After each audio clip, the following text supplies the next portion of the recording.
15 August स्वातंत्र्य दिनाच्या निमित्तानं छोट्या गटाकडे आपण एका कार्यक्रमाची योजना केलेली आहे.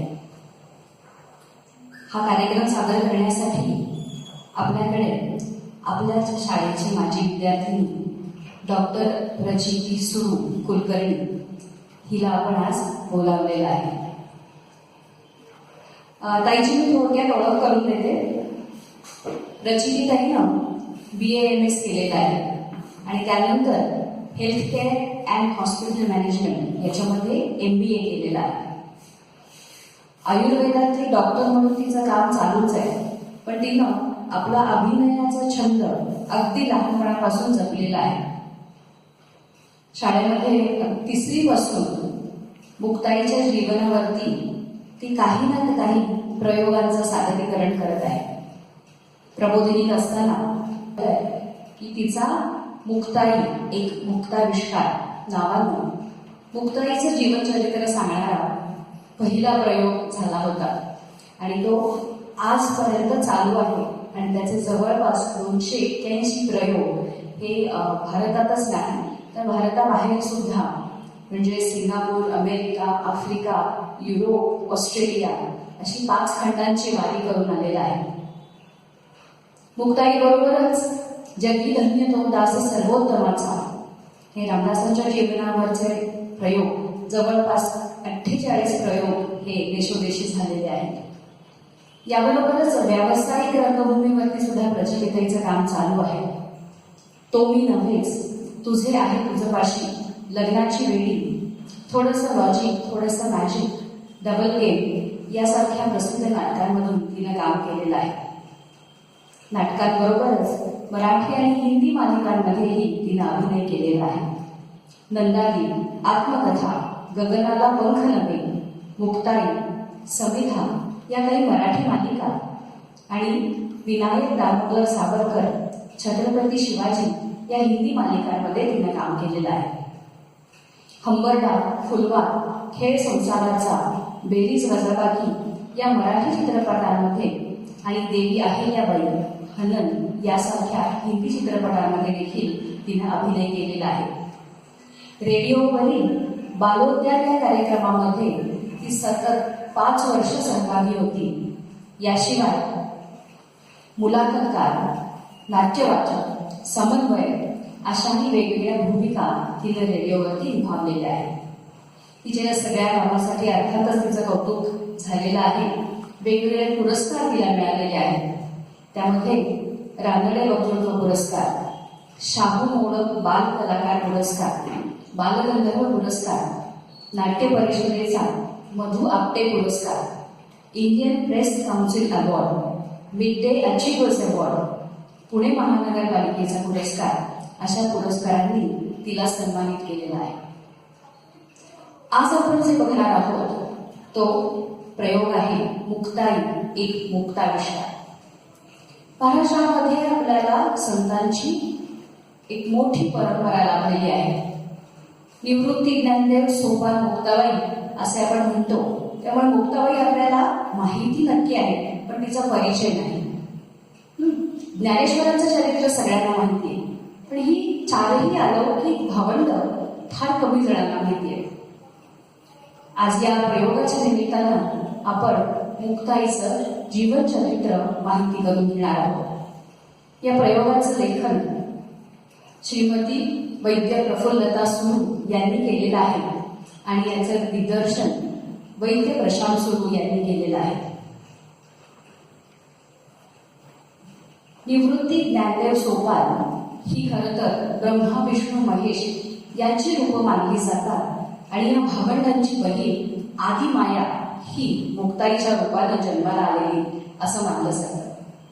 मुक्ताईचं वैशिष्ट्य सांगायचं तर ती पहिली संत कवी, कुटाचे अभंग लिहिणारी पहिली संत कवी, चांगदेवांची गुरु, नामदेवांना भक्तिमार्ग दाखवणारी आणि ज्ञानेश्वरांची आई अशी ती मुक्ताई आहे तरी कशी ही आपण आज समजून घेणार आहोत. प्रचितीताईकडून मी प्रचितीताईला विनंती करते की तिला आपण सादरीकरण करा. धन्यवाद रागिणीताई. माननीय मिलिंद सर, रागिणीताई इतरही सगळे अध्यापक वर्ग आणि माझ्या सगळ्या छोट्या मित्रांना मनापासून आज स्वातंत्र्य दिनाच्या शुभेच्छा. आणि 15 ऑगस्टचं महत्त्व प्रबोधिनीतल्या सर्वच विद्यार्थ्यांना म्हणजे आजी आणि माजी विद्यार्थ्यांना नक्कीच आहे. दरवर्षी मी पासआउट झाल्यानंतर म्हणजे प्रशालेतनं बाहेर पडल्यानंतरही अनेक वर्ष मी आवर्जून यायचे ध्वजवंदनाला. यावर्षी कदाचित आपल्याला दुरून हे पाहावं लागणार आहे, पण त्यानिमित्ताने आज प्रयोग सादर करायला मिळतोय याचा खूप जास्त आनंद आहे. म्हणजे आता रागिणीताई म्हणल्या तसं परदेशात प्रयोग करायला मिळाले किंवा वेगवेगळ्या मंदिरांतून सादर करायला मिळालं याचा वेगळा आनंद असतो. पण आपल्या स्वतःच्या प्रशालेत आज हा प्रयोग करायला मिळतोय आणि तुम्हाला सर्वांसमोर सादर करता येतोय यासाठी मी पुन्हा एकदा सर्वच मान्यवरांची आणि पदाधिकाऱ्यांची मनापासून ऋणी राहील. तुम्हाला सर्वांना हा आविष्कार कसा वाटतो ते नक्की बघा. मुक्ताईचे चरित्र जास्तीत जास्त सोप्या पद्धतीने मांडण्याचा हा प्रयत्न आहे आणि ही सेवा आमच्या पद्ममिनी नाट्यसंघातर्फे तुमच्या चरणी सादर करते. वक्रतुंड महाकाय सूर्यकोटी समप्रभ निर्विघ्नं कुरु मे देव सर्वकार्येषु सर्वदा. अलंकापुरी पुण्यभूमी पवित्र जिथे नांदतो ज्ञान राजा सुपात्र. तया आठविता महापुण्य राशी नमस्कार माझा सद्गुरु श्री ज्ञानेश्वरांसी. महाराष्ट्र ही संतांची भूमी. इथल्या सगळ्या संतांचे आयुष्य विलक्षणच. त्यातही निवृत्तीनाथ, ज्ञानेश्वर, सोपानदेव आणि मुक्ताई या 4 भावंडांचे आयुष्य तर कपोलकल्पित वाटावी इतकी अद्भुत. आपल्या आयुष्यात त्यांनी अपार मानहानी आणि दुःख सहन केली आणि या दुःख देणाऱ्या समाजावर अगणित उपकार करून त्या समाजाला कायमचं ऋणी करून ठेवलं. वैराग्याची मूर्ती निवृत्ती, ज्ञानस्वरूप ज्ञानेश्वर आणि चिंतनशील सोपानदेव अशा 3 भिन्न प्रकृतीच्या भावांना स्नेहाच्या धाग्यानं बांधून ठेवणाऱ्या मुक्ताईचं आयुष्य तर अलौकिकच. अत्यंत तीव्र बुद्धिमत्ता असलेली ही योगिनी म्हणजे साक्षात आदिमाया.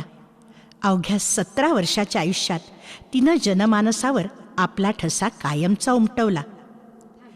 ताटी लावून बसलेल्या ज्ञानेश्वरांचं सांत्वन करून त्यांना स्पष्ट शब्दात समजावून ताटी उघडायला लावण्याचं जिचं सामर्थ्य, चांगदेवांसारख्या महान योग्याचं गुरुत्व स्वीकारण्याची जिची योग्यता आणि नामदेवांसारख्या भक्त श्रेष्ठाला ज्ञान मार्गाला लावण्याचं जिचं श्रेष्ठत्व, अशा या मुक्ताईच्या आयुष्यातल्या काही निवडक प्रसंगाचं सादरीकरण करण्याचं भाग्य डॉक्टर प्रचिती सुरू कुलकर्णी हिला लाभलं.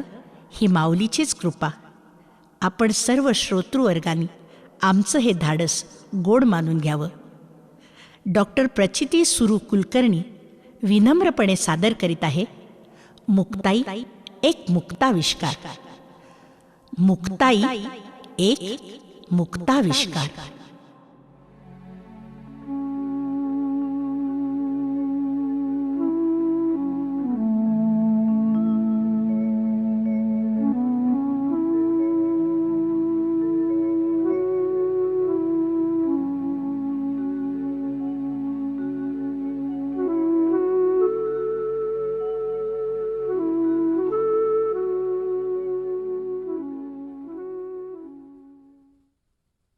उद्या एकादशी म्हणतोस? मग आज वैशाख वद्य दशमी तर काय म्हणालास निवृत्ती दादा? आत्ता नामदेवांचं देवळात कीर्तने? पण मी नाही येत कीर्तन ऐकायला. अरे नाही रे, प्रकृती अगदी बरी आहे माझी, पण जरा एकांत हवासा वाटतोय. दादा, तापी नदीचा हा परिसर किती सुंदर आहे नाही? असं वाटतं इथून हालूच नाही. काय म्हणालास? काही वैष्णव मंडळी मला भेटायला आलीयत, पण कुणाला भेटावं असं वाटतच नाही. कुणाचं मन नाही दुखवायचं मला. या मंडळी. अगं अगं मुली, ती फुलं पायावर नको आहोस माझ्या, अशी हातात दे.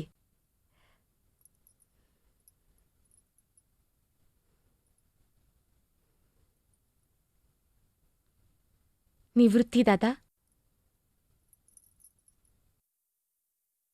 मी इथंच बसते घटकाभर.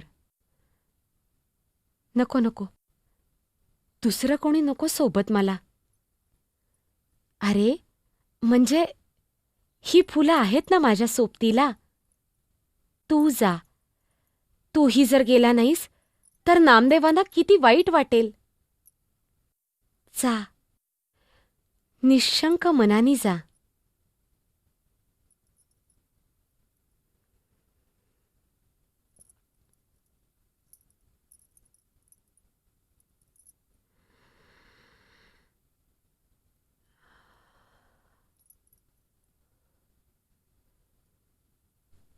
ही मोगरीची फुलं पाहिली की ज्ञानदादाची आठवण येते. त्यातून ही अशी हवा. मन कसं बेचैन झालंय. मधूनच हसू फुटतंय, मधूनच डोळे भरून येतात. क्षणात अगदी तृप्त वाटतंय, तर क्षणात हुरहुर वाटतेय. आभाळात मळभ दाटलंय. असं वाटतंय कुठल्याही क्षणी विजा कडाडतील आणि आभाळ फुटावं तसा पाऊस कोसळेल. विजा चमकायला लागल्या की ज्ञानादादा मला पोटाशी घ्यायचा. म्हणायचा, मुक्ते, आई म्हणायची अशीच एकदा वीज कडाडली आणि तिच्या पोटात सामावली. त्यानंतर तुझा जन्म झाला. म्हणून तिनं बजावलंय, ह्या मुक्तीला विजेपासून जपत जा. वेडा कुठला. खरंच या साऱ्या भावांची भारीच माया माझ्यावर. पण त्या दिवशी तो कावळा दारात येऊन सारखा ओरडत राहिला. ज्ञानादादानं ते आमंत्रण ओळखलं आणि आळंदीत संजीवन समाधी घेतली. शेकडो लोक अडवायला पाहत होते, पण तो कुणासाठीच थांबला नाही. गीतेचं सारं तत्वज्ञान माहीत असूनही आम्हा तिघांचं मन आळंदीत रमेना. म्हणून मी, निवृत्ती दादा आणि सोपानदारा यात्रेला निघालो. सासवडला मुक्काम पडला तसा तो कावळा सोपानदादाला बोलावू आला. मग काय, सोपानदादानं सासवडला स्वतःचा प्रवास थांबवला. निवृत्तीदादांनी निग्रहाने मन आवरून त्याला निरोप दिला. मी आणि निवृत्तीदादा पुढे चालतोच होत. कुठे वाट संपणारे कोणास ठाऊक. खरंच आम्हा भावंडांचं आयुष्य किती गुंतागुंतीचं होतं नाही. पण हळूहळू सगळे धागे मोकळे होत गेले आणि आयुष्य कसं हलकं फुलकं झालं. अगदी या फुलांसारखं. पहिल्यापासून मला फुलांचा भारी सोस. ज्ञानादादा तर मला फुलवेडीच म्हणायचा. सोपानदादा माझ्या बरोबरीनं मला फुलं वेचू लागायचा, हार गुंफू लागायचा. घराच्या वृंदावनापाशी आम्ही एक दगड ठेवला होता.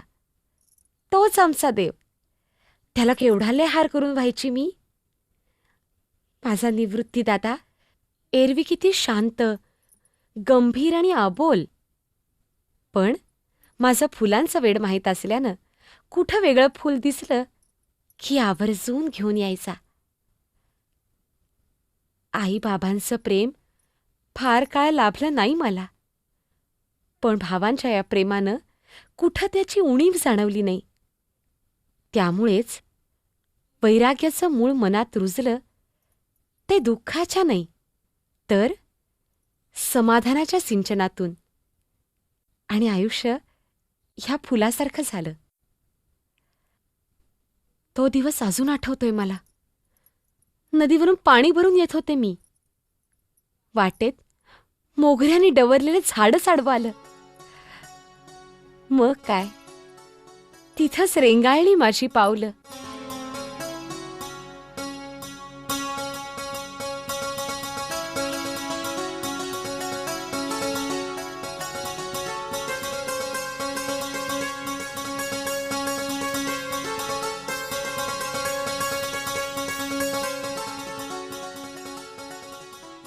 बाई बाई बाई बाई बाई, किती उशीर झाला. ज्ञानादादा घरी आला सुद्धा. ही फुलं वेचत बसले आणि झाला बाई उशीर. दादा, मी आलीये रे. अरेच्चा, दार अजून उघडलंच नाही की काय. पण आता तर ज्ञानादादा घराच्या दिशेने येताना दिसला होता. दार आतून बंद कसं? ज्ञानादादा तर आत बसलाय. मग गो का बरं देत नाही? आणि डोळे मिटून असा का बसलाय? बाई ग, त्याच्या मिटल्या डोळ्यातून पाणी सुद्धा येतंय. हे काय, दादाची झोळी तर इथेच आहे. आणि या झोळीत माती आणि शेणाच्या गोवऱ्या. कुणा दुष्टानं हे केलं असणार. आणि वर माझ्या ज्ञानादादाच्या मनाला लागतील असे वाघ प्रहारही केले असणार. म्हणूनच तर दादा असा आत बसलाय. दादा, ए ज्ञानादादा, अरे कुणी वाईट वागलं तर त्यांना क्षमा करावी हे तूच शिकवतोस ना. आणि आज स्वतःच रागवलास. अरे अरे या झोळीत माती टाकणाऱ्याची बुद्धी भ्रष्ट झाली असणार. पण म्हणून तू का रागवतोस? परवा सोपानदारा सांगत होता की तुम्हाला लोकांनी नदीच्या घाटावर आंघोळ करू दिली नाही. जिथं पाणी वाहत जातं तिथं लांब जाऊन आंघोळ करावी लागली. तेव्हा रागवलेल्या सोपानदादाला तूच ना शांत केलंस. आणि आज स्वतःच रागवलास. अरे अरे शेत उगवतं तिथं तण असायचेच. फुलं फुलतात तिथं काटे खोपायचेच. आणि केवढा असतो तिथं नाग निघायचेच. असं रे काय ज्ञानादादा? अरे चारी वेदांचा अभ्यास केलेला तू, ज्ञानवंत, बुद्धिवंत, आणि त्यानं असं रुसायचं? अरे मी तुला काय सांगणार? तू तर पावन मनाचा योगी. या लोकांचे अपराध तू पोटात घालायचे नाहीस तर कुणी घालायचे? सगळं जग जरी आगीसारखं दाहक झालं तरी संतांनी पाण्यासारखं शीतल असायला हवं. आणि दादा, बोलू नाही मी, पण तुला राग आलाच कसा? योग साधनेनं चित्तशुद्धी साधणारा तू वेळ आल्यावर सारा योगाभ्यास विसरलास असं होता कामा नाही. वेळ क्रोधाचा उगवला, अवघा योग फोल गेला. आणि अरे हे बघ, दाताने जर जीभ चावली तर कोणी बत्ती शिका तोडून टाकतं. तसंच काही उर्मट लोकांमुळे साऱ्या जगावर रागवायचं का? आणि दादा, अरे तुम्हा संत मंडळींवर तर केवढी मोठी जबाबदारी आहे. तुम्ही स्वतः हा भवसागर तरून अवघ्या विश्वाला तारायला हवं. आणि हे मी तुला सांगायला हवं का? दादा, दादा दमले रे मी. दादा माझे पाय दुखतायत. तुला तुझ्या बहिणीची दया येत नाही का रे? दादा उघडणारे दार, विसरणारे राग. अरे क्षमा कर या अशा लोकांना. दादा उघडणारे दार, तुझ्यावर जीवापाड प्रेम करणाऱ्या दीन दुबळ्या लोकांसाठी दार उघड. अंधारात साज पडणाऱ्या या समाजासाठी दार उघड. ज्ञानाचा दिवा लावण्यासाठी दार उघड. तुझं सामर्थ्य दाखवण्यासाठी दार उघड. तुझ्या गुरु समान मोठ्या भावासाठी दार उघड. तुझी सावली असणाऱ्या सोपान दादासाठी दार उघड. नितान, नितान, तुझ्या या पोरक्या बहिणीसाठी तरी दार उघड. दादा दार उघड. दादा दार उघड. दादा दार उघड. दादा, तू दार उघडलंस तुझ्या या बहिणीसाठी तू दार उघडलंस. दादा, दादा, किती थोर मन आहे रे तुझं. मी काय बोलू? तूच बोल. त्याला दादा, तूच बोल रे. साधुबोध झाला तो मुरोनिया ठेला, नईच मुराला अनुभवे. कापुराची वाती उजळली ज्योती, ठाईच समाप्ती झाली तैसी. मोक्षरेखे आला भाग्ये विनटला, साधूंचा अंकिला हरिभक्त. ज्ञानदेवा गोडी सांगती सज्जनी, हरी दिसे जनी वनी आत्मतत्वी. मुक्ते, मुक्ताबाई, मुक्ताई. सर्वमंगलम मांगल्ये शिवे सर्वार्थ साधिके, शरण्ये त्र्यंबके गौरी नारायणी नमोस्तुते.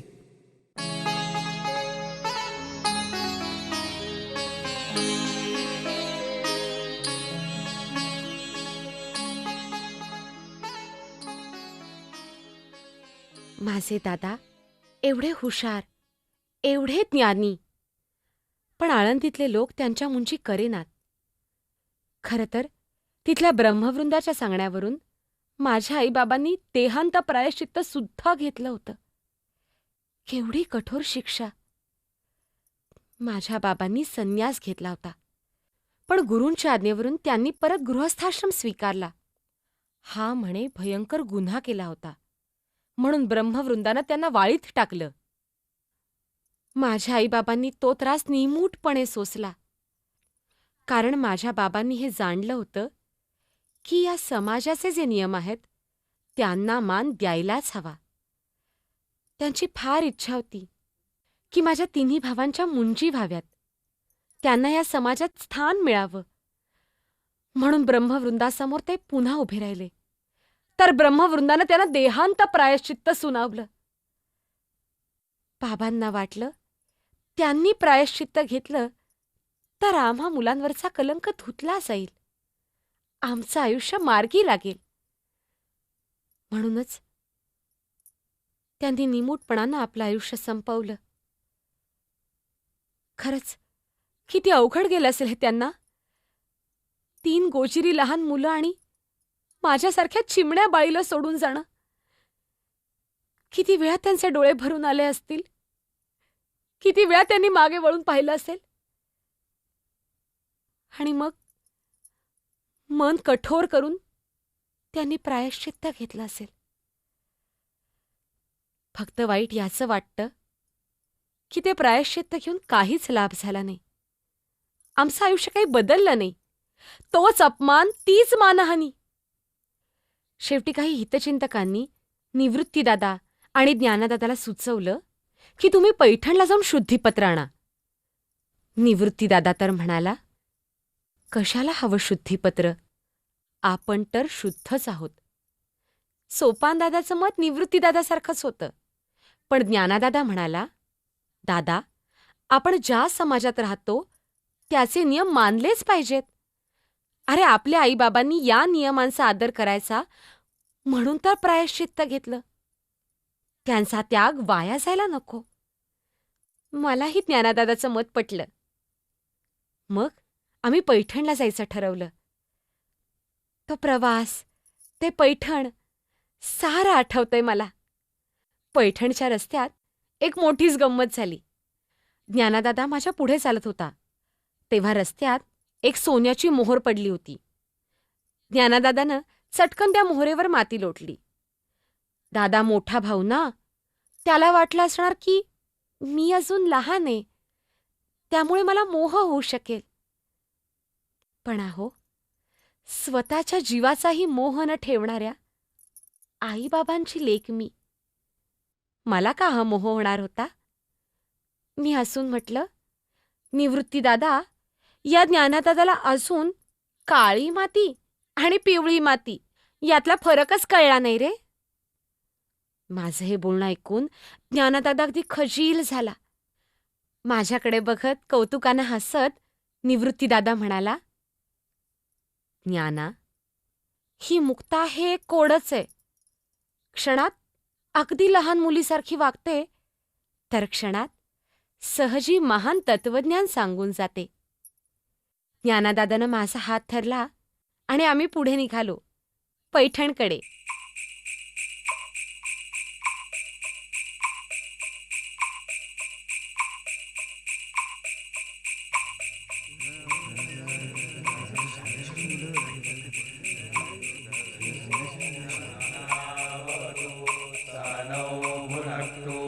सह वीर्यं कर्वावहे तेजस्विनावधीतमस्तु मा विद्विषावहे.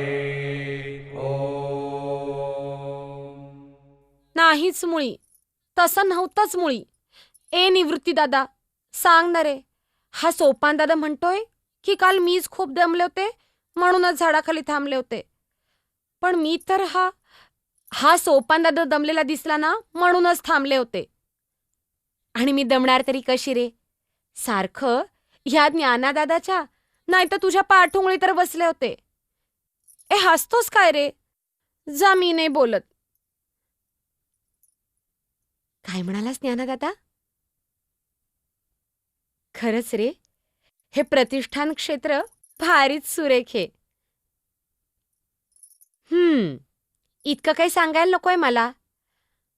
अरे हो, मी गप्प बसेन, मध्ये मध्ये मुळीच बोलणार नाही. ए ज्ञानदादा, ते आज चाललेत तेच खरे मुख्य शास्त्री बुवा? किती किती पंडित आज चाललेत नाही? ए सोपान दादा, आपण दोघं इथं मागेच उभं राहूयात. हं? ए, ते सगळेजण आपल्याकडेच बघतायत. अरे हो, मी गप्प बसते. सोपान दादा, ज्ञानादादा किती छान बोलतोय नाही? ऐकत राहावंसं वाटतं. पाहिलंच किती जणांच्या पगड्या अगदी डोलतायत. काय झालं रे सोपान दादा? तुझा चेहरा असा का दिसतोय? काय म्हणाले रे ते? काय? ज्ञानादादांना एवढं सांगूनही ते आपल्याला शुद्धीपत्र देत नाहीयेत. आता काय करायचं रे आपण? हा कोण उर्मट माणूस ज्ञानादादाशी एवढा रागावून बोलतोय? स्वतःला मोठा विद्वान समजतो, पण बोलणं बघा कसं करणं कटू आहे याचं. म्हणे सर्वांचा आत्मा एकच, मग या रेड्याचा आणि तुझा आत्मा एकच आहे का? कसं बोलणे बघ तरी याचं. हाय ग, ज्ञानादादाच्या पाठीवर बोटभर बळ उठलाय. त्या रेड्याला चापकाचा फटकारा मारला म्हणून का रे सोपान दादा? देवा, तुला आमची दया येत नाही का रे? ज्ञानादादाकडे बघ, एवढा मार सोसूनही कसं शांत राहता येतं ह्याला? ज्ञानादादा वेदातल्या रुचा म्हणतोय. त्याच्या तोंडी किती गोड वाटतात या रुचा. आहा. अगं बाई, दादाच्या आवाजाला काय झालं? अरे कसला हा भसाड आवाज? बाई ग, हा रेडा चक्क वेदातल्या रुचा म्हणतोय. देवा, अय्या, त्या शास्त्रीबुवांनी दादाच्या पायावर डोकंच ठेवलंय. केवढी मोठी त्यांची पगडी, ती सुद्धा दादाच्या पायावर ठेवलीये. ज्ञानादादानं निवृत्तीदादाच्या पायावर डोकं ठेवलंय. निवृत्तीदादानी ज्ञानादादाला कसं पोटाशी धरलंय नाही? अगं बाई, केवढी आहे गर्दी. अरे सगळेजण दादाच्या नावाचा जय जयकार करतायत. निवृत्तीदादा आणि ज्ञानादादाच्या गळ्यात केवढ्याले हार घातलेत. सोपान दादा बघतेस ना रे? इश, आमच्या गळ्यात कशाला हार? मला तर भारीच लाजल्यासारखं झालंय. हा हार मला ज्ञानादादाच्या गळ्यात घालायचा आहे. पण बघ ना, एवढ्या गर्दीत आपण त्याच्यापर्यंत पोहोचणार तरी कसे? बर, जमेल तसं जाऊयात. पण तू माझा हात अगदी घट्ट धर हं, नाहीतर एवढ्या गर्दीत हरवून जाईन ना मी. देवाची ये द्वारी उभा क्षणभरी, तेणे मुक्तिचारी साधी येल्या. हरिमुखे म्हणा, हरिमुखे म्हणा, पुण्याची गणना कोण करी. ज्ञानदेवा प्रमाण निवृत्ती देवी ज्ञान, समाधी संजीवन हरिपाठ. ज्ञानदेवा प्रमाण निवृत्ती देवी ज्ञान, समाधी संजीवन हरिपाठ.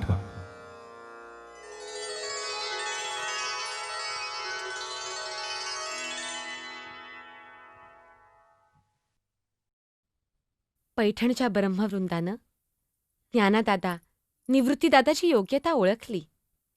आम्ही काही काळ तिथंच राहिलो. रोज रात्री ज्ञानादादा वेगवेगळी भजनं रचायचा आणि आपल्या रसाळ वाणीनं कीर्तनं करायचा. सगळे लोक अगदी मंत्रमुग्ध होऊन ऐकत राहायचे. पण काही दिवस गेल्यावर आम्हाला सिद्धबेटाची आठवण यायला लागली. आम्ही निघालो तर मोठमोठे पंडित दादाला जाऊ द्यायला तयारच नव्हते. अहो, पण थांबणार तरी किती काळ? आम्ही परतीच्या वाटेला लागलो. कितीतरी अंतरापर्यंत पैठणकर सोबत आले आणि शेवटी जड पावलांनी परत गेले. आश्चर्य म्हणजे तो रेडा काही दादाची पाठ सोडेना. तो आमच्याबरोबरच आला. रस्त्यात आळेगाव नावाचं एक गाव लागलं. तोच त्या रेड्याची पावलं लटपटायला लागली. दादानं त्याला पाणी पाजलं, मी त्याला थोपटलं, पण काही उपयोग झाला नाही. त्या रेड्यानं तिथंच देह ठेवला. भारी दुःख झालं मला. पण ज्ञानादादा म्हणाला, अगं मुक्ते, त्याचं कल्याण झालं. तो मुक्त झाला. जीवात्मा परमात्म्यात विलीन झाला. आम्ही पुढे निघालो. नेवासं गाव लागलं. सरत्या संध्याकाळी आम्ही अमृतवाहिनी प्रवरेजवळून चाललो होतो. तेवढ्यात एक मळवट भरलेली तरुण स्त्री पुढे आली आणि ज्ञानदादाच्या पाया पडली. दादा म्हणाला, सौभाग्यवती भव. तर त्या स्त्रीला हुंदका फुटला. नीट पाहिल्यावर काय झालंय हे मलाच कळलं. ती स्त्री सती जायला निघाली होती. तिच्या पतीचं नाव होतं सच्चिदानंद. मी ज्ञानादादाला सांगितलं तसे ज्ञानादादाच्या चेहऱ्यावरचे भाव झरझर बदलले. तो वेगळाच वाटायला लागला. त्या मृतदेहाशी जाऊन तो म्हणाला, उठ सच्चिदानंदा, उठ, जागा हो. झोपलास काय असा? तुझं जीवित कार्य बाकीये, उठ. आणि काय आश्चर्य, झोपेतून उठावं तसा तो माणूस उठून बसला. मला पुन्हा जाणवलं, हा माझा भाऊ अलौकिक आहे. याला जपायला हवं. तिथं असलेल्या माणसांना आनंदाचा वेग आवरता येईना. सारे ज्ञानदादाच्या पायावर डोकं ठेवायला लागले आणि आमचा मुक्काम नेवाशात पडला. तिथेही ज्ञानदादाच्या भजन कीर्तनानं साऱ्या माणसांना जिंकून घेतलं.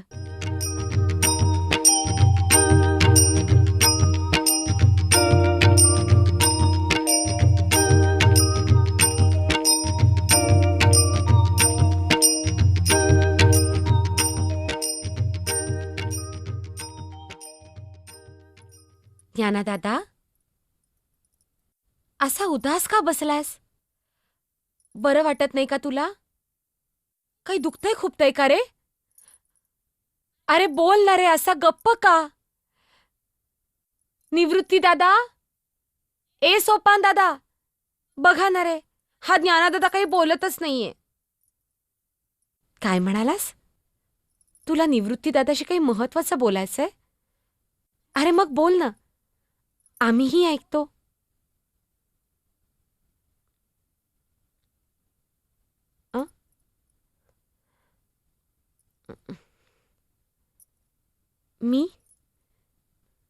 मी माझं मत सांगू?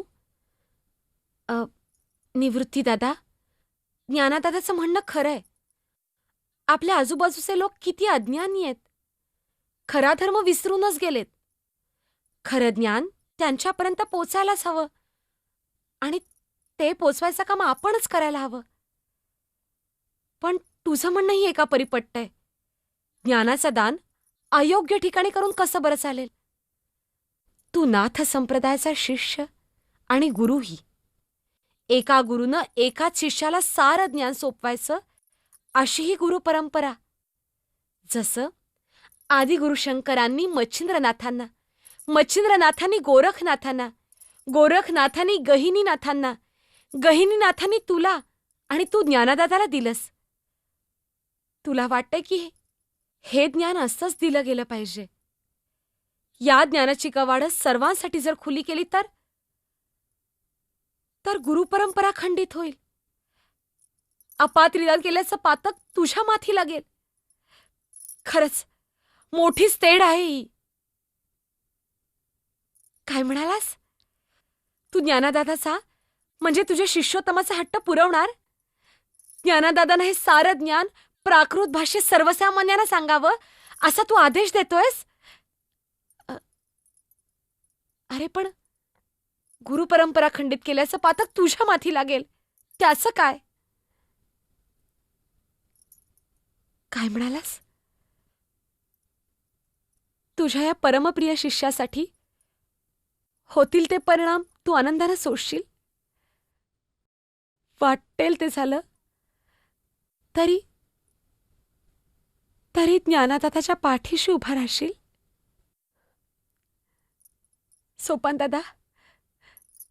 सोपान दादा काय बोलू रे मी? मला तर काही सुचेनासच झालंय. हा ज्ञानदादा तर अलौकिक आहेच, पण हा निवृत्ती दादा किती महान आहे रे.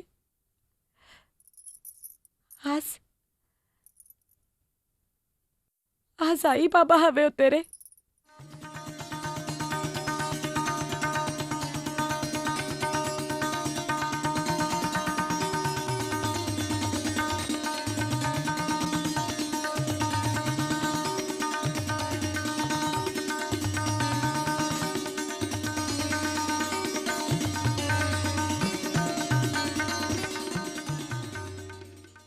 आणि तो शुभदिन उगवला. ज्ञानदादानं आसनावर बसलेल्या निवृत्तीदादाला वंदन केलं आणि स्वतः खांबाला टेकून बसला. सच्चिदानंद बाबा लेखणी घेऊन पुढ्यात बसले. सोपानदादा ज्ञानदादाची पाठ धरून बसला आणि मी तिघा भावांच्या गळ्यात मोगरीचे हार घातले आणि डोळ्यांनीच त्यांना ओवाळलं. ज्ञानदादाच्या मुखातून पवित्र ओंकार उमटला.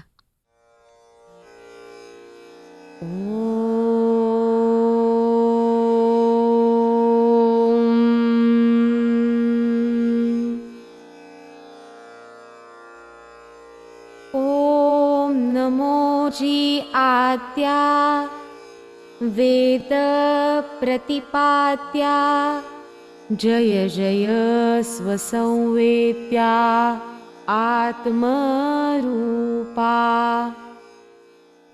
ज्ञानदादानं सर्वप्रथम विघ्नहर्त्या गणेशाची स्तुती केली.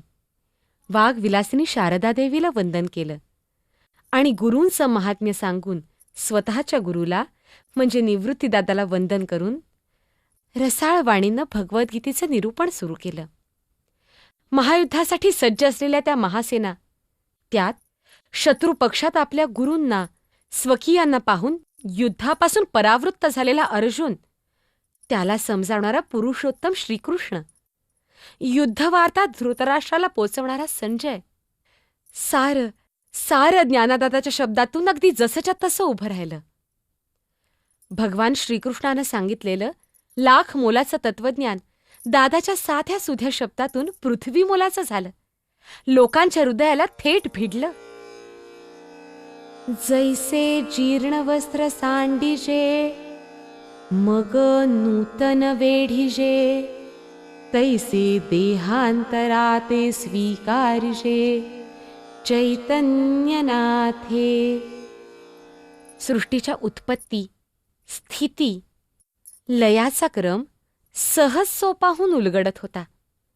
साध्या सोप्या उपमा, पटतील असे दृष्टांत ह्यातून दादा निखळ ज्ञानाचा भांडार मोकळा करत होता. चंद्रू तेथे चंद्रिका, शंभू तेथे अंबिका, संत तेथे विवेका, असणे कीजे. गुरु तेथ ज्ञान, ज्ञानी आत्मदर्शन, दर्शनी समाधान, आथी जैसे. प्रत्येक अध्यायात ज्ञानदाताच्या मनातली गुरुभक्ती, विनयशील वृत्ती पदोपदी प्रत्ययाला येत होती. माझा मराठाची बोलू कवतिके, परी अमृतातेही पैजा जिंके, ऐसी अक्षरे रसिके मेळवीन. ज्ञानदादाच्या मराठीचं सामर्थ्य एवढं विलक्षण की ते स्वर्गीय अमृत त्या ओढीने आलं आणि थेट ज्ञानदादाच्या वाणीत येऊन लपलं. ऐकणाऱ्याला नित्यनवी प्रसन्नता देऊ लागलं.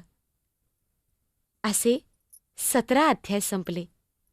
18वा अध्याय हा गीतारूपी मंदिराचा कळस त्याला ज्ञानदादाच्या वाणीनं अधिकच उंचीवर पोचवलं. 18वा अध्याय संपवताना ज्ञानदादानं आपल्या या अद्वितीय कर्तृत्वाचं थोडं सुद्धा श्रेय स्वतःकडे ठेवलं नाही. म्हणाला, माझ्या गुरूंनी हे माझ्याकडून करवून घेतलं आणि तुम्ही श्रोत्यांनी मायबाप होऊन माझा हा हट्ट पुरवलात. खरंच किती हा विनय.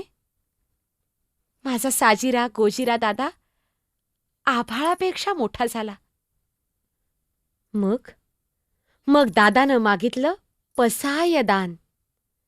आता विश्वात्मके देवे, येणे वाग्यज्ञे तोषावे, तोषो निमज द्यावे, पसाय दान हे. खरंच काय मागितलं दादानं? स्वतःसाठी काही नाही, आम्हा भावंडांसाठीही नाही. मागितलं साऱ्या जगासाठी. ज्या लोकांनी दादाला आयुष्यभर छळलं त्या लोकांसाठी. दुरिताचे तिमिर जावो, विश्व स्वधर्म सूर्ये पाहो, जो जे वांछील तो ते लाहो, प्राणी जात. निवृत्तीदादांनी प्रसन्न होऊन दादाला म्हटलं, तथास्तु. आणि माझा ज्ञानदादा या आशीर्वादानं अगदी सुखावला. नेवाशातली मंडळी स्वतःची उरलीच नव्हती. जो तो ज्ञानदादाच्या पायावर डोकं ठेवायला धडपडत होता, निवृत्तीदादाचे आशीर्वाद घ्यायला धडपडत होता. या दोघा भावांच्या मागे सोपानदादा उभा होता, त्यांची पाठराखण करत.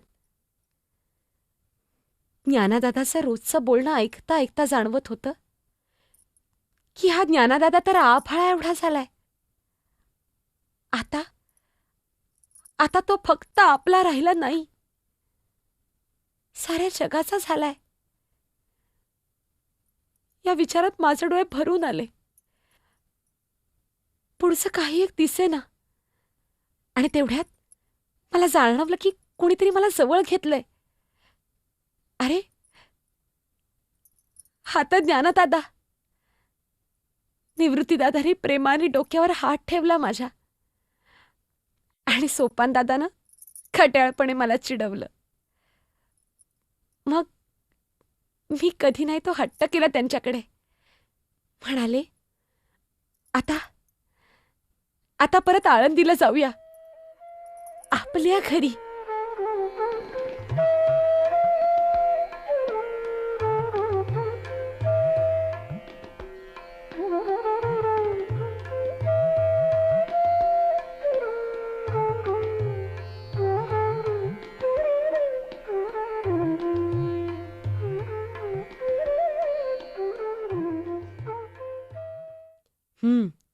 आता कसं बरं वाटतंय. नाहीतर काय अवस्था झाली होती आपल्या घराची. नशीब भिंती आणि छप्पर तरी टिकून होतं. आता ही झाडलोट केल्यावर कसं साजिरं दिसतंय घर. ज्ञानदादा, तुला आठवतं, तू एकदा रागावून हीच ताटी लावून बसला होतास. निवृत्तीदादा, तू इथंच बसून आम्हाला गोष्टी सांगायचास, आठवतं? सोपान दादा, आपण इथंच बसून हार गुंफायचो. हे तगरीचं झाड आता केवढं मोठं झालंय. काय म्हणालास निवृत्ती दादा? आज या लुगड्यात मी आईसारखी दिसतीये? खरंच अशीच होती का रे आपली आई? मला तर नीटशी आठवतच नाही. बाबांचा चेहराही स्पष्ट आठवत नाही. ए, आणखीन काय काय आठवतं तुला? हो, खूप गोड गाणी गायची. आणि काय, मांडे छान करायची. मग त्यात काय, मी करते ना मांडे. हो हो, येतात मला मांडे. अरे, नेवाशाच्या कुलकर्णी आजींनी शिकवलेत ना मला. आता पीठ भिजवते आणि दुपारी तुम्हाला मांडेच खाऊ घालते. आलेस हं मी?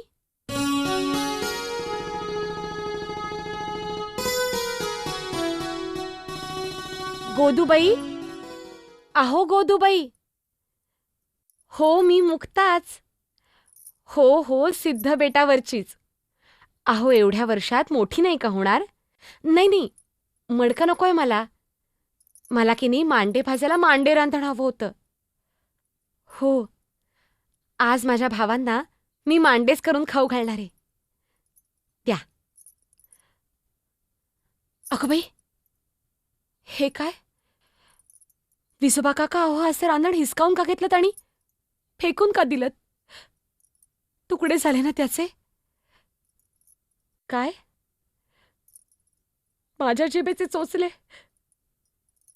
नाही हो, कधी नाही ते माझ्या निवृत्ती दादाला मांडे खावेसे वाटले म्हणून नेत होते रांधण. आणि तेही या गोदूबाईंकडून. तुमच्याकडून तर नाही ना? माझीशी पळवळतीये. मोठे आहात म्हणून गप्पा बसतीये मी. नको नको गोदूबाई, तुम्ही नका स्वतःची फरफट करून घेऊ. अहो, आमचं प्राक्तन आमच्याच बरोबर.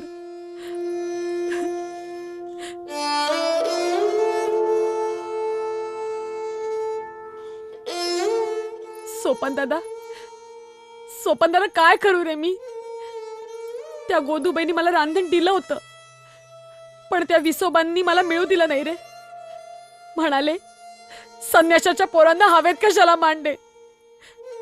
नाही नाही, ते बोलले रे मला. आणि वर त्यांनी गोदूबाईला बजावलंय. मला जर रांधण दिलं तर त्यांच्या घरावरून गाढवाचे नांगर फिरतील. दादा, दादा, हे लोक असं का वागतात रे? कोण? ज्ञाना दादा?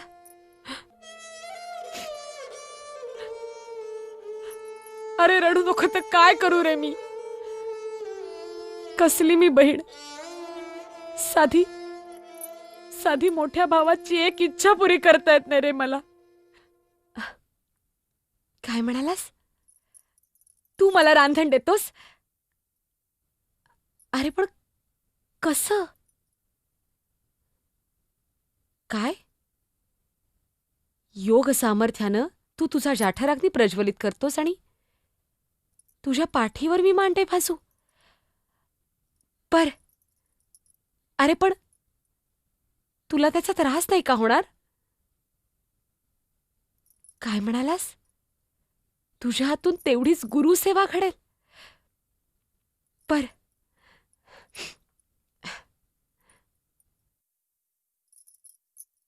सोपान दादा, ए निवृत्ती दादा, या बसा तिघही. आज तुम्हा तिघांना पोटभर मांडे खाऊ घालते मी. कोण? विसोबा काका? अहो अहो, माझ्या काय पाया पडता? हे बघा, दादानं तुम्हाला क्षमा केली, मग माझं काय मोठंसं? अहो, माझा कसला आला मान आणि अपमान? हे बघा, तुमच्या लेकीसारखी आहे मी. बसा, तुम्ही खा ना मांडे. की आमच्या घरी अन्नग्रहण कसं करायचं या विचारात पडलाय. छे हो, थट्टा केली मी. बसा, वाढते हं.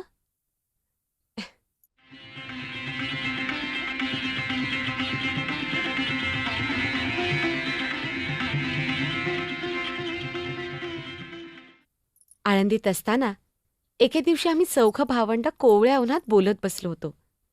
तेवढ्यात 2 जटाधारी एक पत्र घेऊन आले. ते होते 1400 वर्ष तप करणाऱ्या चांगदेवांचे शिष्य. त्यांचं पत्र पाहिल्यावर ज्ञानादादाच्या चेहऱ्यावर हसू उमटलं.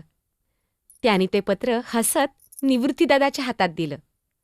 निवृत्तीदादाने हसून ते पत्र सोपानदादाकडे सोपवलं. सोपानदादांनी हसत असं माझ्या हातात दिलं. मी पत्र उलटं पालटं करून पाहिलं तर काय, पत्र कोरच. मला हसूच आलं. निवृत्तीदादा मला नेहमी फटकळ म्हणतो.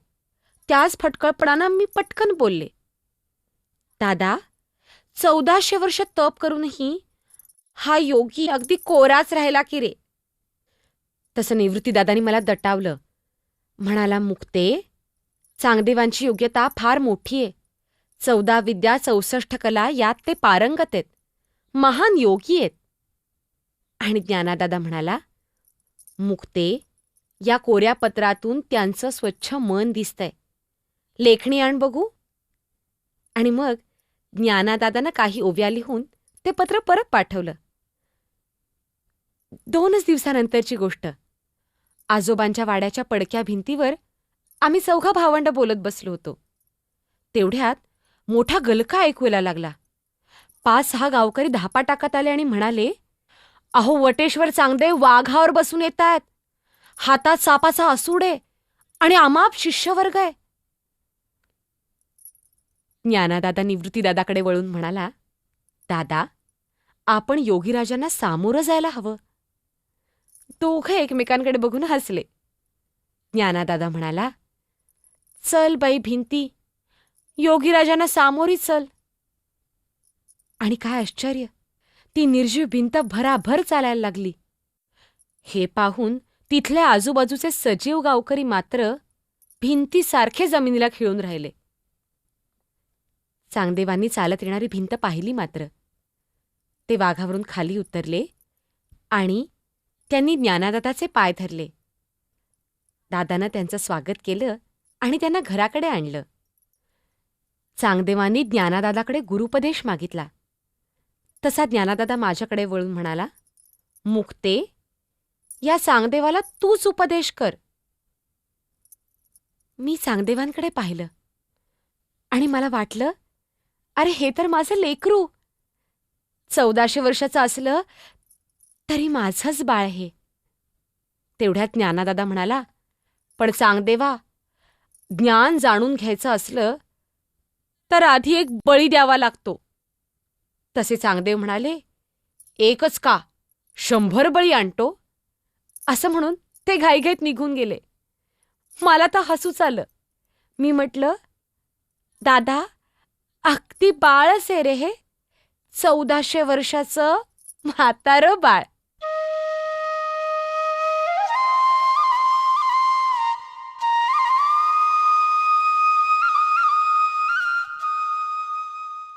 काय म्हणालास निवृत्तीदादा? कोण ज्ञानादादानं? अरे तो तर त्या चांगदेवांची वाट बघतोय. पण बळी मिळायला हवा ना त्यांना. कसला बळी? सांगते थांब थोड्या वेळानं. ते बघ, आलेच चांगदेव महाराज.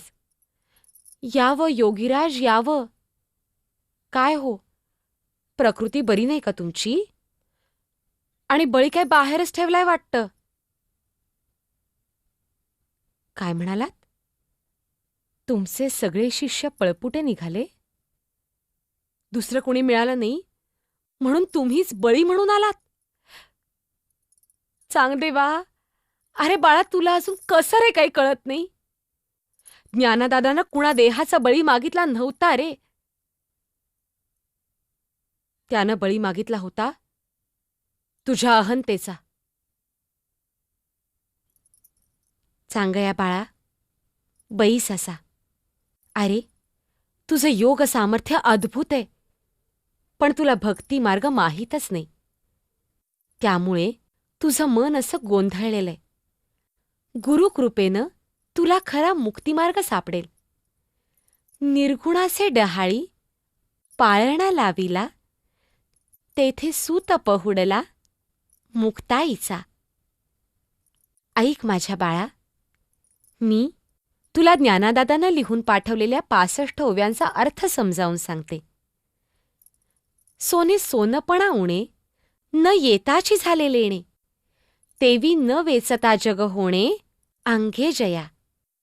सोन्याच्या सोनेपणाला कमीपणा न येता त्याला अलंकाराचं रूप येतं, त्याचप्रमाणे परमात्मा स्वतःचं परमात्मस्वरूप टिकवूनच या जगाचं रूप धारण करतो. जलाशयात कितीही तरंग उठले तरी ते पाणीच असतं. तरंगांनी लक्ष वेधून घेतलं तरी तरंग म्हणजे पाणी नाही. त्याचप्रमाणे आपण रोज जे पाहतो, अनुभवतो, ते सारं परमेशाचंच कर्तृत्व आहे. जसं तरंगामागचं पाणी समजणं महत्वाचं आहे, त्याचप्रमाणे या बाह्य घडामोडींच्या मागचं परमात्म्याचं मूळ स्वरूप समजणं महत्वाचं आहे. नाही समजलं? असं बघ, गुळाची ढेप मोडली तरी त्याची गोडी नष्ट होत नाही, किंवा ढेप बनवली तर त्याची गोडी वाढत नाही. अविद्येमुळेच परब्रह्म आणि जगत वेगळे वाटतात, पण खरं तर ते एकच आहेत. परमात्मा स्वतःच द्रष्टा, दृश्य आणि दर्शन ह्या त्रिपुटीचा व्यवहार करतो. एखादा माणूस अंधारात बसलेला असला, तिथं सूर्यप्रकाश अजिबात नसला तरी मी आहे ही त्याची अनुभूती नष्ट होत नाही. खरं ना? सांगया बाळा, दिवा जसा स्वतःच्या प्रकाशातून स्वतःचं रूप प्रगट करतो, त्याचप्रमाणे तूही स्वतःच्या यथार्थ रूपाला म्हणजेच आत्मरूपाला जाणून घे. तुझे ब्रह्मरूप तूच अनुभव. अरे, योगानं प्राप्त झालेलं सामर्थ्य हे खरं ज्ञान नाही. तुला काय वाटतं? ज्ञानादादानं रेड्याला वेद म्हणायला लावले, भिंत चालवली म्हणून तो महान आहे? नाही रे, तो महान आहे कारण तो ज्ञानस्वरूप आहे.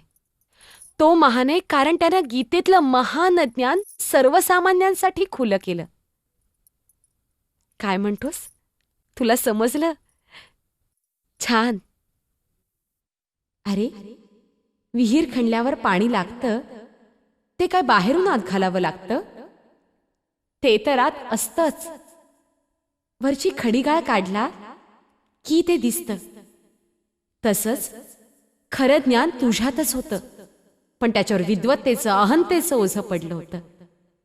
ते ओझं दूर झालं म्हणून ते ज्ञान खळखळत बाहेर आलं. बाळा, तुझं कल्याण होवो.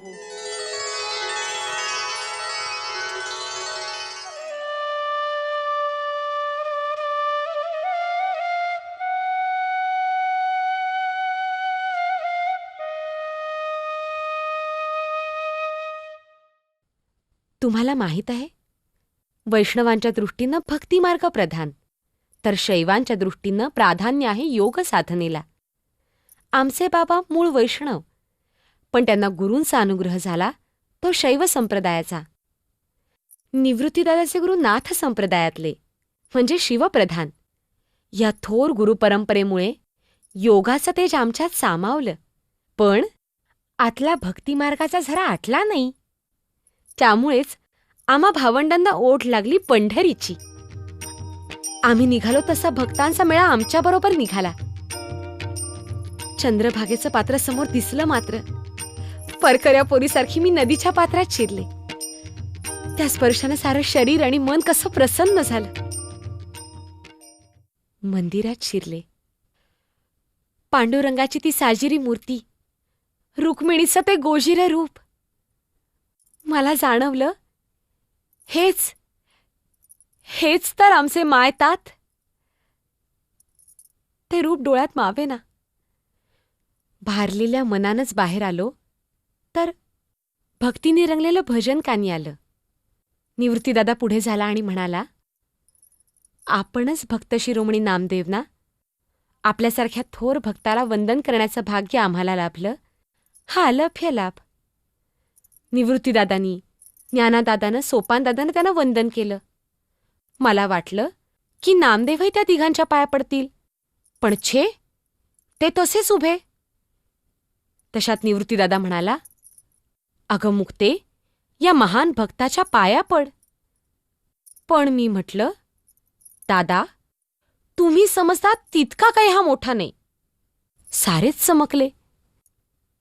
मी पुढे म्हणाले, "अखंड जयाला देवाचा शेजार, काय अहंकार गेला नाही? मान अभिमान वाढविसी हेवा, दिस असता दिवा हाती घेसी." नामदेवांचा चेहरा उतरून गेला. खरंच सांगते, मला त्या भक्तश्रेष्ठाचा अपमान करायचा नव्हता पण जसं माझ्या चांगल्या बाळाकडे योग सामर्थ्य होतं पण भक्तिसंपदा नव्हती, तसंच या नामदेवांकडे भक्तीचं अलोट वैभव होतं पण ज्ञान नव्हतं. ही सारी संत मंडळी मला लेकरासारखी. खरंच निवृत्तीदादा, ज्ञानादादा, सोपानदादा माझे मोठे भाऊ खरे, पण त्यांना जेव खाऊ घातल्यावर मी त्यांची आईच नाही का झाले? तशीच सारी संत मंडळी. आई आपल्या लेकराला रागे भरते, पण कशासाठी? त्याच्याच कल्याणासाठी ना. त्याला इतर कुणी उणं म्हणू नये म्हणूनच ना. तसंच मला वाटलं, या नामदेवांना ज्ञानाची जोड मिळावी म्हणून गोरोबादादांच्या हातून मी साऱ्यांच्या डोक्यावर थापटणं मारायला लावलं.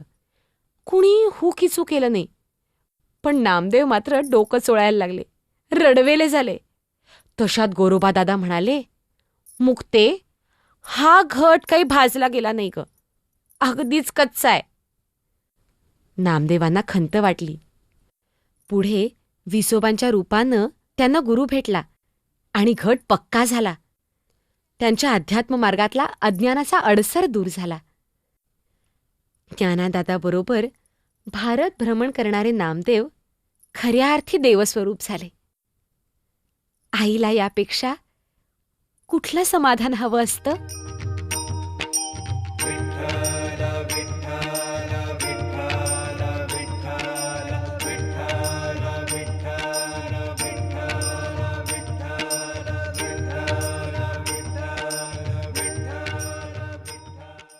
सोपान दादा, इतका वेळ काय बोलतायत रे हे दोघं जण?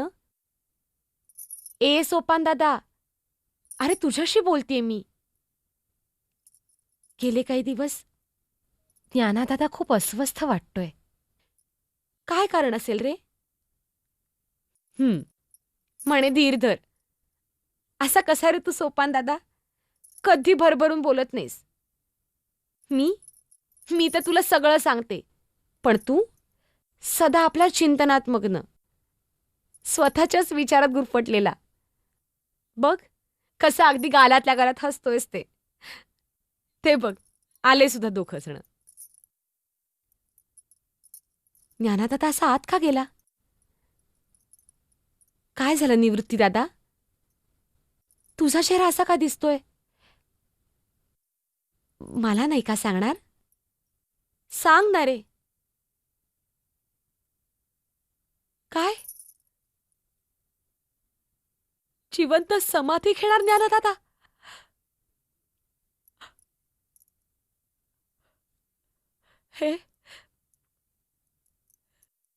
हे तर घडणारच होतं. ज्ञानस्वरूप झालेला दादा आणखी किती काळ देह राखणार? खरे तू म्हणतोस ते त्याच्यासाठी नेमलं होतं, ते सारं कार्य परिपूर्ण केलं त्यानं. पुत्र म्हणून त्यांनी आईबाबांसरून फेडलं, भाऊ म्हणून, सखा म्हणून, आमची माहुली बनून आमच्या बाबतीतलं कर्तव्य पूर्ण केलं. शिष्य म्हणून तुझं अपार समाधान केलं. स्वतःच्या पुण्यकर्मानं मायभूमीला पावन केलं. त्याच्यासारखं कृतार्थ आयुष्य दुसरं नाहीच रे. वैष्णव कुळातला असून शैव संप्रदायाचा अधिकारी झाला तो, आणि शैव संप्रदायाचा आधार असून वैष्णवांचा शिरोमणी झाला. त्याचं अवघं आयुष्य म्हणजे तेज. पण आता त्या देहाला त्या तेजाचा भार सोसवत नाहीये, हेच खरं. त्यातून त्यातून ज्ञानदादाला सांगितलंय, उपसे ते नाशे, नाशले पुनरपि दिसे, हे घटिका यंत्र तैसे परिश्रमेगा. आणि त्यातून त्यातून ज्ञानदादा तर संजीवन समाधी घेणार आहे. म्हणजे देहरूपाला तो भेटला नाही तरी तो इथंच असणार आहे, क्षणोक्षणी जाणवणार आहे. मग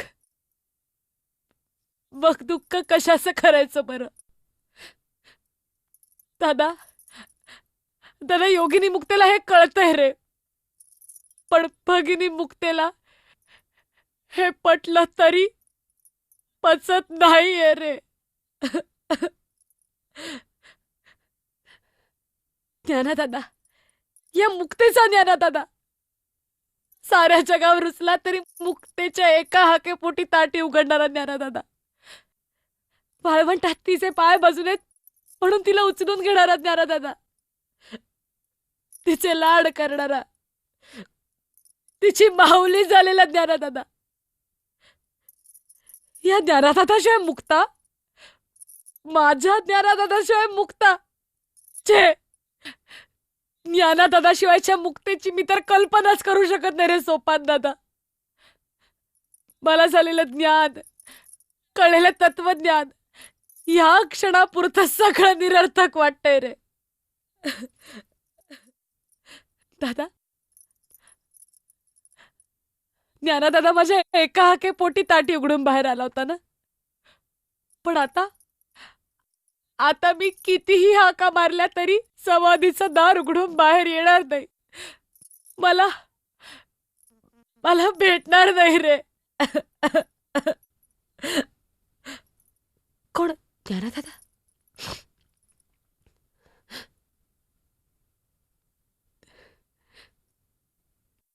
दुःख कशाचं म्हणतोस? ते कळायला बहीणच व्हावं लागतं ना. ठीक आहे, आता मन आवरायलाच हवं मला. आता दुःख नाही, खंत नाही, आता फक्त एकच समाधान.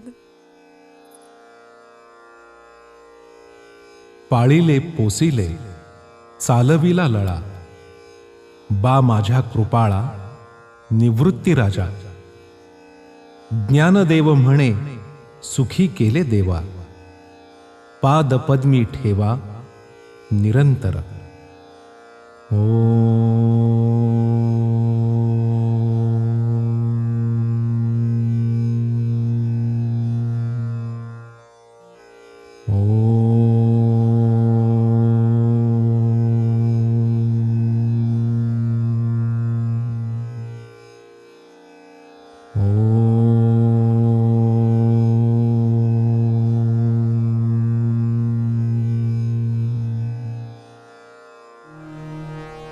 नामा म्हणे आता लोपला दिनकर, नामा म्हणे आता लोपला दिनकर, बाप ज्ञानेश्वर समाधिस्थ.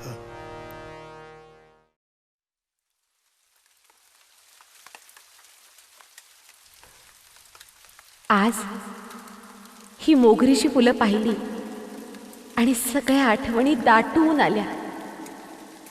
सारा पट कसा अलगद उलगडला. आता मलाही वेध लागलेत पहिल्या तीराचे. ज्ञानादादा सोपान दादाला बोलावं आलेला काऊ माझ्यासाठी का बरं नाही आला? पण आपल्या आईच्या कुशीत शिरायला आईनं आमंत्रण का द्यावं लागतं? इथं या सांगदेवांच्या समाधीजवळ आल्यापासून पहिल्या तीराची ओढ फार तीव्रतेनं झाली. आता इथलं काम संपलं, मग थांबून काय करायचं? या विजा कडकडायला लागल्या. काय सांगताय बायानो? माझ्यासाठी सांगावा घेऊन आला? छे छे, आता क्षणभर सुद्धा थांबायचं नाही मला. कुणाचा निरोप घ्यायचा नाही, कसलीही निर्वानिरव नाही. आता धीर धरवत नाही. हे परमेश्वरा, आता या देहाचा ऋणानुबंध संपला. आता हे ओझं झालं. मला तुझ्यात सामावून जायचंय. तू तर माझी माऊली. घे या तुझ्या लेकराला, तुझ्या मुक्तेला, तुझ्या कुशीत घे माऊली, घे ना ग.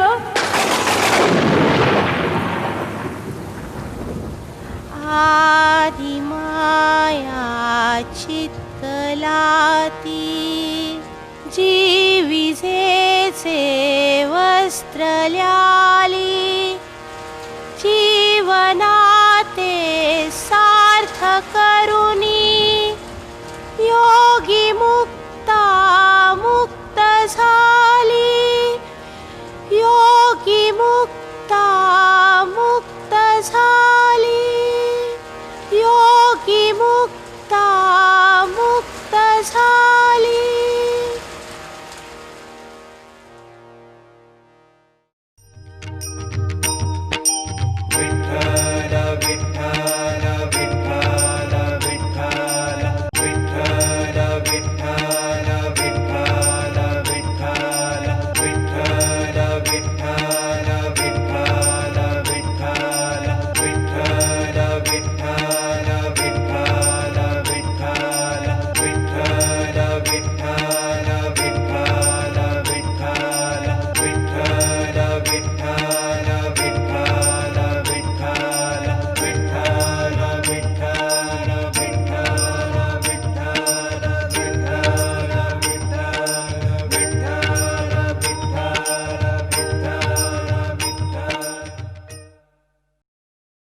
आज 15 ऑगस्टच्या निमित्तानं आपण एक छान कार्यक्रम आणला होता.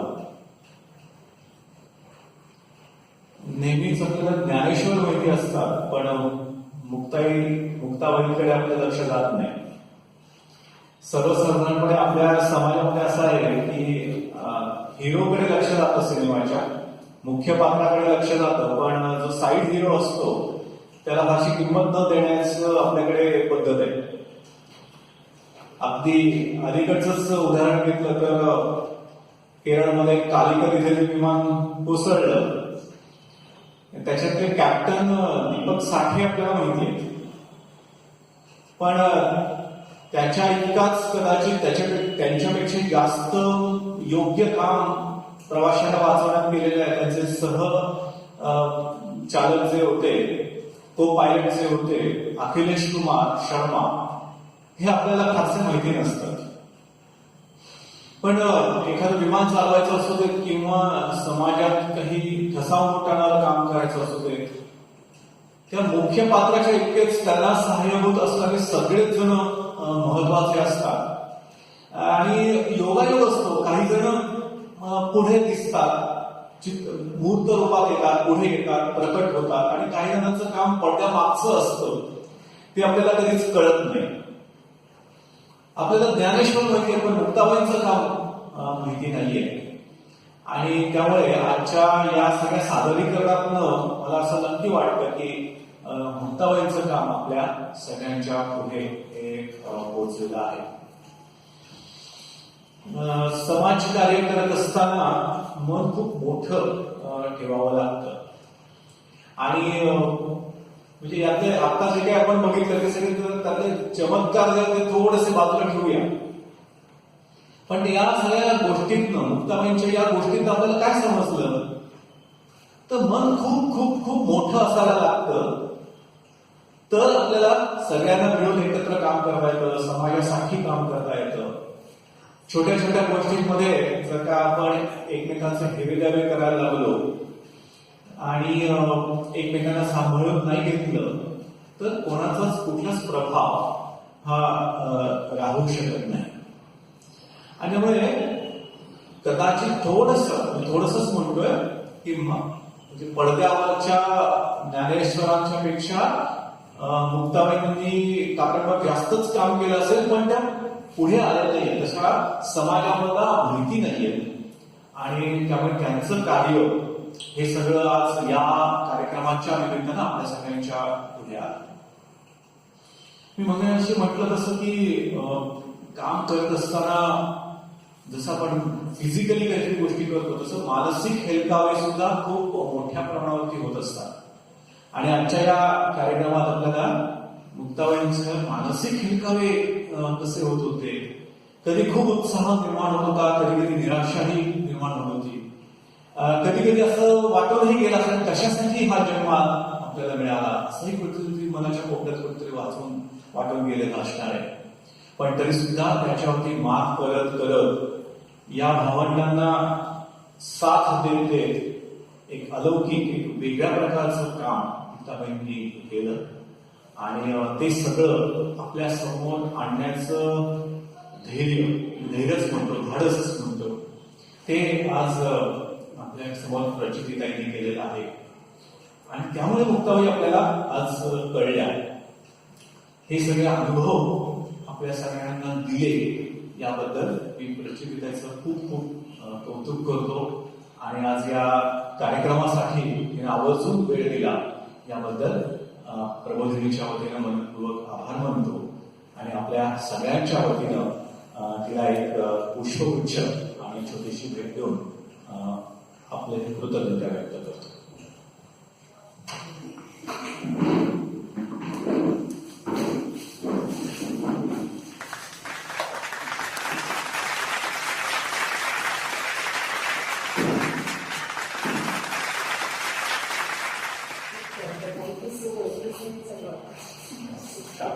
आपण प्रार्थनेनं करूया.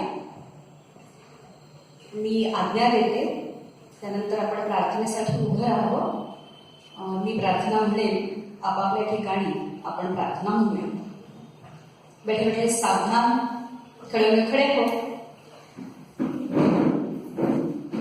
सावधान. प्रार्थना.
नमस्ते.